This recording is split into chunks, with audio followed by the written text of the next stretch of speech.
అమరావతి రాజధాని ఫేజ్ 2 భూ సమీకరణపై రాష్ట్ర ప్రభుత్వం ఆలోచనలో పడిపోయింది. భూ సమీకరణ ప్రస్తుతానికి వాయిదా వేసుకోబోతున్నారంటూ గతంలో మనం కొన్ని వీడియోల్లో తెలుసుకున్నాం. అయితే తాజాగా అమరావతి క్యాపిటల్ విస్తరణ ల్యాండ్ పూలింగ్ భూ సమీకరణ విషయంలో మంత్రి నారాయణ కొంత క్లారిటీ ఇచ్చారు. గత కేబినెట్లో అమరావతి రాజధాని ఫేజ్ 2 ల్యాండ్ పూలింగ్ వ్యవహారం చర్చకు వచ్చింది అనే విషయాన్ని ఆయన అంగీకరించారు.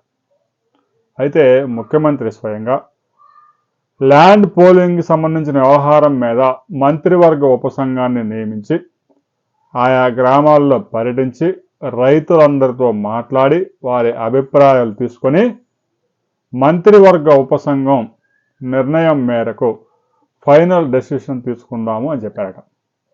అయితే అప్పటి నుంచి ఇప్పటిదాకా మంత్రివర్గ ఉపసంఘం భేటీ అవ్వడానికి సమయమే దొరకలేదు. అయితే రాబోయే 2-3 రోజుల్లో వెలగపూడి సచివాలయంలో ఆ మంత్రివర్గ ఉపసంఘం భేటీ కాబోతా ఉంది. ఈలోగా ఆ మంత్రులంతా అమరావతి రాజధాని ఏదైతే ఆ 13 గ్రామాల్లో గ్రామ సభలు నిర్వహించి 35,000 ఎకరాలు భూ సమీకరణ చేయాలని నిర్ణయించారో ఆ ప్రాంతాల్లో పర్యటించి రైతుల అభిప్రాయాలు తీసుకునే అవకాశం ఉంది. సహజంగా కొంతమంది భూములు ఇవ్వడానికి ముందుకు వస్తారు, కొంతమంది మేము ఇవ్వమంటారు. ఎక్కువ మంది భూమి ఇవ్వడానికి ఏ గ్రామాల్లో రైతులు సానుకూలంగా ఉన్నారు.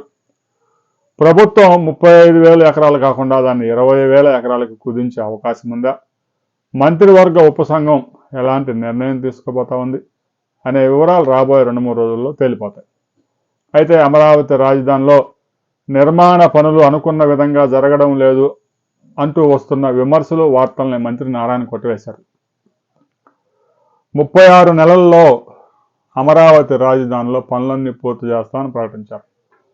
ప్రకటించే ముందే ప్రతి సంవత్సరం 3 నెలల పాటు వర్షాకాలంలో పనులు మందగిస్తాయి అనే అంచనాలతోనే 36 నెలలను టార్గెట్ పెట్టుకున్నామని చెప్పారు. సహజంగా రోడ్డు నిర్మాణాలు అన్ని ఓపెన్ ప్లేస్లో జరుగుతుంటాయి కాబట్టి వర్షాలు పడే సమయంలో పనులు జరగవు. ఇక భవనాల నిర్మాణాలు అయితే ఫినిషింగ్ వర్క్ అయితే చేసుకోవచ్చు, కానీ కొత్తగా బయట ఓపెన్లో నిర్మాణాలు చేయటం వర్షాకాలంలో కొంచెం సాధ్యం కాదు. కొంచెం పనులు నిదానంగా జరుగుతాయి. అయితే 36 నెలల టార్గెట్ను మాత్రం మేము ఎట్టి పరిస్థితుల్లో మార్చేది లేదు. 9 నెలలు 3 సంవత్సరాల మొత్తం మీద 9 నెలలు వర్షాలు కురిసే అవకాశం ఉంది కాబట్టి ఆ కాలంలో పనులు కొంచెం సులువు అవుతాయి. అయినా పనుల్లో ఏమాత్రం తేడా లేదు. డిసెంబర్ నుంచే అమరావతి రాజధానిలో గృహప్రవేశాలు జరగబోతూ ఉన్నాయి. ఐఏఎస్ అధికారులు క్వార్టర్స్ డిసెంబర్ నాటికి, బంగ్లాలు మార్చి నాటికి, జడ్జిల విల్లాలు మార్చి నాటికి పూర్తి చేయబోతా ఉన్నారు. ఇక మరో 4 రోజుల్లోనే సిఆర్డీఏ కార్యాలయం కూడా ప్రారంభంగా పోతా ఉంది. అమరావతి రాజధానిలో దాదాపు ఒక 12,000 కోట్ల రూపాయలు ఇన్వెస్ట్మెంట్ చేసేందుకు ఒక ప్రముఖ సంస్థ రాష్ట్ర ప్రభుత్వంతో చర్చలు జరుపుతూ ఉంది.